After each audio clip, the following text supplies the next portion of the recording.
कहानी की शुरुआत में एक अनजान आदमी को दिखाया जाता है जो दूर से अपनी बंदूक का निशाना बना रहा है। ये गन काफी लंबी है और इसका बैरल प्लास्टिक का है। इसके अंदर गोलियां नहीं है बल्कि ये कांच के टुकड़ों से भरी है। उसका टारगेट है ये ऑफिस में, लेकिन वे एक दूर से आने वाली कार को निशाना बनाता है। वे कार के टायरों में कांच के टुकड़ों से गोली मार देता है। इस वजह से कार अपना नियंत्रण खो बैठती है और ऑफिस वर्कर से जाकर टकराती है, जिस वजह से वे वहीं पर मर जाता है। इतनी एक्स्ट्रा ऑर्डिनरी कैलकुलेशन से लगाया गया निशाना कार ड्राइवर को हत्यारा बना देता है। वह आदमी मुस्कुराता है और वहां से भाग जाता है। यह हत्यारा इतना शातिर है कि यह हत्याओं को दुर्घटनाओं में बदल देता है। कहानी की शुरुआत में माइक नाम के आदमी को दिखाया जाता है जो एक प्रोफेशनल हिटमैन है। वे बिग रे नाम के एक आदमी जो एक रिटायर्ड वेटरन असैसिन है, उसके द्वारा चलाई गई एक ऑर्गेनाइजेशन के लिए काम कर रहा है। माइक गिल्ड के सारे हथियारों में से सबसे खतरनाक हथियारा है। हालांकि हर किसी के पास अपना अपना तरीका होता है। ये लंबी दाढ़ी वाला आदमी माइक का फेवरेट आदमी है। उसकी पर्सनैलिटी काफी गर्म स्वभाव की है, इसलिए उसके किसी को मारने के तरीके अनकंट्रोलेबल है। हालांकि उसके ये तरीके अब कस्टमर्स के बीच ज्यादा पॉपुलर नहीं रहे। ये अगला बंदा जहर से लोगों को मारने में माहिर है। वे टूथपेस्ट में जहर डालकर लोगों को मार देता है और यहाँ तक कि जहरीली सिगरेट को छूने पर से लोग इसका शिकार बन जाते हैं। इस बूढ़े आदमी ने केवल कुछ सांसें ली और इसके बाद ये नीचे जमीन पर गिर गया। ये है दो दोस्तों की जोड़ी जिनका नाम मैक और मिक है। ये दोनों फॉर्मर स्पेशल फोर्सेस का हिस्सा थे।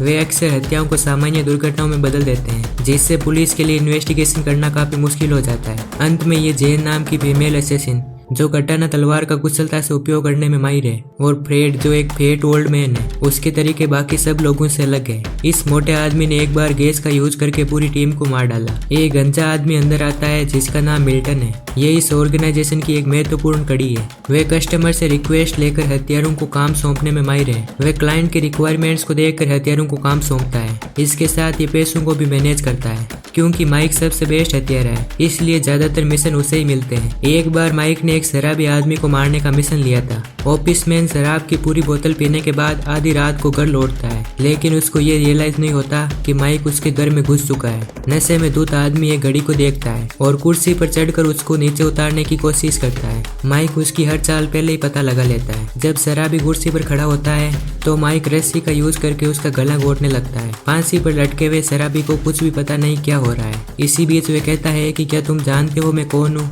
माइक कुर्सी को लात मार देता है और कहता है कि हाँ मैं जानता हूँ कि तुम कौन हो। तुम्हारी कीमत है $25,000। इससे पता चलता है कि माइक सिर्फ पैसों की परवाह करता है। माइक को कोई फर्क नहीं पड़ता कि इंसान अच्छा है या बुरा। जब तक इसमें पैसे इन्वॉल्व हो, माइक अपने मिशन को जारी रखेगा। काम खत्म होने के बाद माइक सबूत के तौर पर उसकी फोटो लेता है और वहाँ से निकल जाता है। इसके बाद माइक को पूरे रॉक बैंड को मारने का काम सौंपा गया। वे चुपचाप अंदर चला जाता है और बैंड के गाने सुनता है जैसे वे ऑडियंस का ही पार्ट है, और आराम से बैंड के लास्ट शो को एंजॉय करता है। माइक बैंड की पावर सप्लाई लाइन को नोटिस करता है और पानी की गिलास उठाकर पावर सप्लाई के अंदर डाल देता है। बैंड अपने इलेक्ट्रॉनिक इक्विपमेंट के साथ गा रहा होता है, इसलिए उन्हें इलेक्ट्रिक झटका लगता है। ऑडियंस इसे देखकर चौंक जाती है और उन्हें पता ही नहीं कि क्या हो रहा है। अपने काम को फिनिश करने के बाद माइक अपने तनाव को दूर करने का तरीका ढूंढता है। वे एक पब में जाने का फैसला करता है। इसके बाद वे दो सिक्योरिटी गार्ड्स को पैसा देकर उन्हें कहीं और जाने के लिए कहता है। अंदर जाकर माइक देखता है कि कुछ ग्रुप के लोग एक महिला को परेशान कर रहे हैं। माइक को इसे देखकर काफी गुस्सा आता है और फिर बिना किसी संकोच के वे एक एक करके उन्हें मारने लगता है। कुछ लोग उसे मारने के लिए माइक के पास आते हैं, लेकिन माइक अपनी खतरनाक फाइटिंग स्किल्स का यूज करके उन्हें जमकर मारता है। हालांकि इस तरीके की लड़ने की क्षमता के बावजूद कौन जानता है कि माइक को कई बार बुली किया जाता था। फ्लैशबैक में हम देखते हैं कि कई सारे टीनेजर्स यंग माइक का पीछा कर रहे हैं। वे माइक को पीटते हैं और उसे उसके लंच के पैसे देने के लिए कहते हैं। वे न्यूज़पेपर बेचकर थोड़े से पैसे इकट्ठा करता है, इसलिए हर समय उन्हें देने के लिए उसके पास पैसे नहीं बचते। एक बार वे एक आदमी को गैस सिलेंडर के साथ किसी के घर में घुसते हुए देखता है, लेकिन डेफिनेटली वे कोई गैस एम्प्लॉय नहीं था। आदमी के घर में घुसने के कुछ सेकंड्स बाद ही घर में विस्फोट हो जाता है, लेकिन वे घर से बाहर निकलता है और उसे कुछ भी नहीं होता।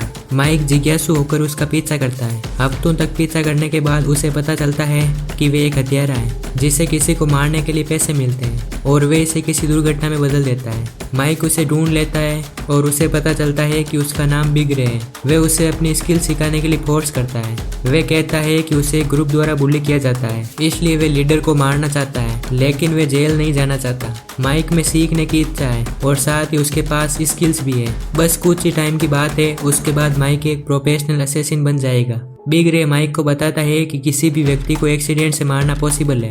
जब वे वहाँ नहीं होता तब माइक ग्रुप लीडर के घर में घुस जाता है और पैसे के एक नोट को एंटीना से चिपका देता है, फिर ब्लैंकेट के नीचे छिप जाता है। लड़का बिना किसी डाउट के घर में एंटर करता है। वे रेलिंग के पास जाकर नोट को लेने की कोशिश करता है। इसी बीच माइक ब्लैंकेट के नीचे से बाहर निकलता है और उसे नीचे की ओर धकेल देता है, जिस वजह से वे काफी ऊंचाई से नीचे गिर जाता है। इस घटना के बाद माइक बहुत खुश हो जाता है, लेकिन उसकी असैसिनेशन स्किल्स अब भी उतनी परफेक्ट नहीं है। नीचे से बिग रे उस व्यक्ति को धक्का देते हुए माइक की तस्वीरें खींचता है। माइक को और अधिक प्रैक्टिस करनी पड़ेगी यदि वे और अधिक खतरनाक और शातिर बनना चाहता है। इसके बाद बिग रे उसे अपने सारे हुनर सिखाता है। गन चलाने से लेकर वे ऐसी डिफेंस स्किल सिखाता है जिससे कोई भी हथियार बस एक एक्सीडेंट की तरह लगे। बिग रे उसे ऐसे सिखाता है जैसे कि वे माइक का पिता है। इतने लंबे समय के बाद माइक अब ऑर्गेनाइजेशन में एक टॉप क्लास हत्यारा बन चुका है। एक बार उसे मिल्टन द्वारा रूट नाम के एक युवा अकाउंटेंट की हत्या करने का काम सौंपा गया था, जिसके लिए क्लाइंट उसे जितना जल्दी हो सके उतना जल्दी मारने के लिए दुगुना पैसा देता है। माइक बिना किसी डाउट के मिशन को एक्सेप्ट कर लेता है। वे अपनी शॉर्ट गन का यूज करता है, जिसका बैरल कांच के टुकड़ों से भरा हुआ है,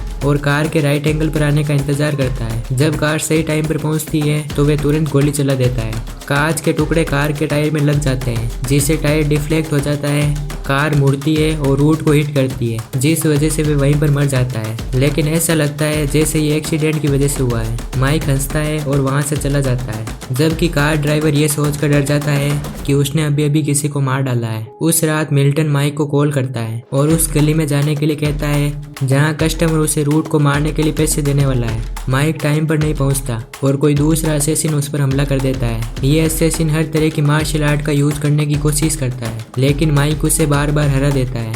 माइक उसे कहता है कि तुम किसी ऊंची बिल्डिंग पर बैठकर मुझे शूट कर सकते थे या फिर डायनामाइट का यूज करके इस पूरे एरिया को उड़ा सकते थे, लेकिन नहीं, तुम तो मेरे साथ फाइट करना चाहते हो। ये असैसिनेशन इंडस्ट्री के लिए अपमान की बात है। इतना कहने के बाद माइक उसे ऊपर खींच लेता है और उसके गले पर अटैक करता है, फिर उसकी गर्दन को मरोड़ देता है। माइक उसे घसीटते हुए ले जाता है और उसके सिर को फुटपाथ पर रखता है और उसकी मोटरसाइकिल को उसकी बॉडी के पास रख देता है, जिससे सब कुछ एक एक्सीडेंट की तरह लग रहा है। ऐसा लग रहा है जैसे किलर ने गाड़ी को जल्दी से मोड़ दिया और इसके ऊपर से अपना नियंत्रण खो दिया, जिससे उसका सिर फुटपाथ से टकरा गया और उसकी गर्दन टूट गई और वे मौके पर ही मर गया। सब कुछ नेचुरल दिखाने के बाद माइक घर लौट जाता है। उसे चार्ली नाम की एक महिला का कॉल आता है। वे कहती है कि माइक की एक्स गर्लफ्रेंड बेथ की मौत हो गई है। इससे पता चलता है कि माइक और बेथ का कुछ टाइम पहले ही ब्रेकअप हुआ था। वे एक इन्वायरमेंटल कार्यकर्ता थी जिसने अनगिनत फैक्ट्रीज को बंद करवा दिया क्योंकि ये पर्यावरण के लिए हानिकारक थी। माइक इस बुरी खबर को सुनता है और बेथ के फ्यूनरल में जाता है,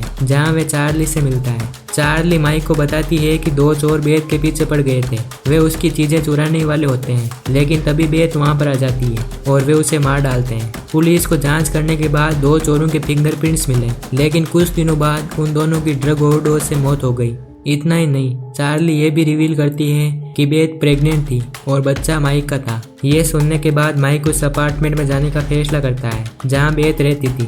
वे ये इन्वेस्टिगेट करना चाहता है कि वास्तव में क्या हुआ था। माइक अंदर जाता है और क्राइम सीन को इमेजिन करता है। उसकी एक्सपर्टीज से उसे आसानी से पता चल जाता है कि उसका मर्डर हुआ था। पुलिस इन्वेस्टिगेशन फाइल जो माइक को मिली उससे पता चलता है कि बेथ के ब्लड में नींद की गोलियों की कुछ मात्रा पाई गई है। फाइल में बताया गया है कि बेथ ने डर की वजह से ये नींद की गोलियां ली, लेकिन बेथ ने कभी भी इस तरीके के डर का अनुभव नहीं किया। माइक निष्कर्ष निकालता है कि उसे ड्रग दिया गया है और उसकी हत्या कर दी गई है। उसके बाद क्राइम सीन को एक चोरी के रूप में दिखा दिया और सारा ब्लेम उन दो ड्रग एडिक्ट्स पर डाल दिया जिनके फिंगरप्रिंट्स मिले थे।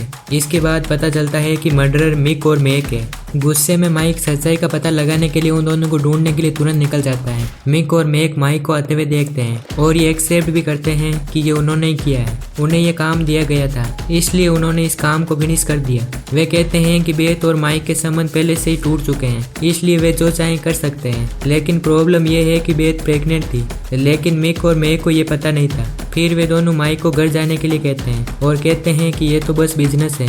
उनके एटीट्यूड से गुस्से में आकर माइक उन पर अटैक कर देता है। हालांकि उन दोनों फॉर्मर स्पेशल फोर्सेस से अकेले लड़ना लगभग असंभव है, लेकिन माइक अपनी बेडेस असैसिन स्किल का यूज करता है। ट्रेनिंग सेशन की वजह से माइक के हमले बेहद खतरनाक बन जाते हैं। वे मैक को अपनी एल्बो से मारकर पीछे की ओर धकेल देता है और मिक के पेट और फेस पर मुक्के मारता है। फिर मिक के चेहरे पर 360 डिग्री मिड एयर किक मारता है। इसके बाद माइक चार्ली के पास जाता है वह उसे बताता है कि बेथ की हत्या कर दी गई है। चार्ली कहती है कि बेथ के पास एक महत्वपूर्ण जानकारी देने वाली एक हार्ड ड्राइव थी जिसका बैकअप उसके माता पिता के घर पर है। तभी गिल्ड का दाढ़ी वाला हत्यारा वहां पर आ जाता है जिसे किसी ने चार्ली को मारने के लिए भेजा है। दाढ़ी वाला आदमी काफी गर्म स्वभाव का है। जब वह अपने फ्यूरी मोड को चालू करता है तो आदमी बिना सोचे समझे सब कुछ डिस्ट्रॉय करने लगता है। चार्ली उस मौके का फायदा उठाती है जब दाढ़ी वाले आदमी का ध्यान दूसरी तरफ होता है। वह उसके कंधे पर चाकू से वार कर देती है लेकिन इसका उस पर कोई ज्यादा इफेक्ट नहीं पड़ता। वह काउंटर अटैक करता है और चाकू से माइक पर वार करने ही वाला होता है लेकिन वह कुल्हाड़ी पर गिर जाता है जिस वजह से उसे काफी घातक इंजरी हो जाती है। मरने से पहले वह रिवील करता है कि मिल्टन ने उसे चार्ली को मारने के लिए भेजा था। इसे सुनकर माइक चार्ली से कहता है कि वे दस्तावेज लेने के लिए बेथ के माता पिता के घर जाए और फिर डॉक्यूमेंट्स मिलने के बाद उसे कॉल करें। इसी बीच माइक मिल्टन के घर जाता है और उसे ये बताने के लिए मजबूर करता है कि चार्ली और बेथ को कौन मरवाना चाहता है। वह कहता है कि केन नाम का अकाउंटेंट इसके पीछे है। ये इन्फॉर्मेशन प्राप्त करने के बाद माइक दोबारा से चार्ली से मिलता है क्योंकि वे बेथ के सारे डॉक्यूमेंट्स लेकर आ गई है। चार्ली उसे बताती है कि बेथ एक इन्वायरमेंटलिस्ट होने के नाते वेन कैंप नाम की एक ऑयल कंपनी के पीछे लगी हुई थी। वेन कैंप कंपनी को तेल के ड्रिल के लिए अनुमति नहीं दी जा रही थी लेकिन कंपनी के डायरेक्टर ने उन्हें समुद्र में ड्रिल अलाउ करने के लिए सरकार को रिश्वत दे दी। ये सूचना बेथ को वेन कैंप कंपनी के एक अकाउंटेंट ने दी थी जिसका नाम रूट था। बिल्कुल सही सुना, वही रूट जिसको माइक ने मार डाला था। रूट का एक कोलीग है जिसका नाम केंट है। ये बात जब कंपनी के डायरेक्टर को पता चलती है तो वे केंट को किलर को हायर करके उन्हें मारने के लिए कहता है। केंट हथियारे को खोजने के लिए मिल्टन से कांटेक्ट करता है। वे मिल्टन के साथ हुई पूरी बातचीत को भी रिकॉर्ड कर लेता है फिर वे इसे माइक को दे देता है। ठीक इसी समय मिक और मैक वहां पर आ जाते हैं। बिग रे ये देखने के बाद कि माइक काफी परेशानी खड़ी कर रहा है वह अपने हथियारों की पूरी टीम को माइक को खत्म करने का आदेश देता है। मैक ब्रेसर पहना हुआ है क्योंकि उसे जबड़े पर मुक्का मारा गया था। मैक गुस्से में आकर माइक की ओर ग्रेनेड फेंकता है लेकिन माइक रोनाल्डो बन जाता है और ग्रेनेड को वापस किक मारता है। ग्रेनेड विस्फोट से दोनों अपना कंट्रोल खो बैठते हैं। माइक इस मौके का फायदा उठाकर मैक की गन लेने की कोशिश करता है लेकिन मिक गलती से मैक को शूट कर देता है जबकि माइक उसकी बॉडी को शील्ड के रूप में यूज करता है। इसके बाद माइक मिक पर आग बुझाने वाले यंत्र से स्प्रे कर देता है और फिर इसका यूज करके वे उसे मार डालता है। इसी बीच जेर वाला असेसिन चुपके से माइक पर हमला कर देता है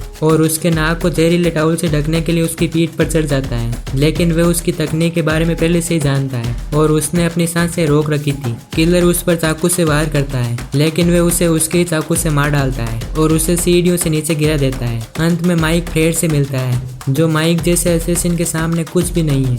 उसकी जेब में ऐसे उपकरण हैं जिनका उपयोग नहीं किया जा सकता। माइक उसे घुसा मारता है और नीचे गिरा देता है। माइक धीरे से फ्रेड की जेब से जहरीली बैंडेज को लेता है और वहां से निकल जाता है। माइक फिर वेन कैम्प कंपनी के डायरेक्टर के पास जाता है जहां उसका सामना एक फीमेल असेसिन से होता है जो कटाना चलाने में माहिर है।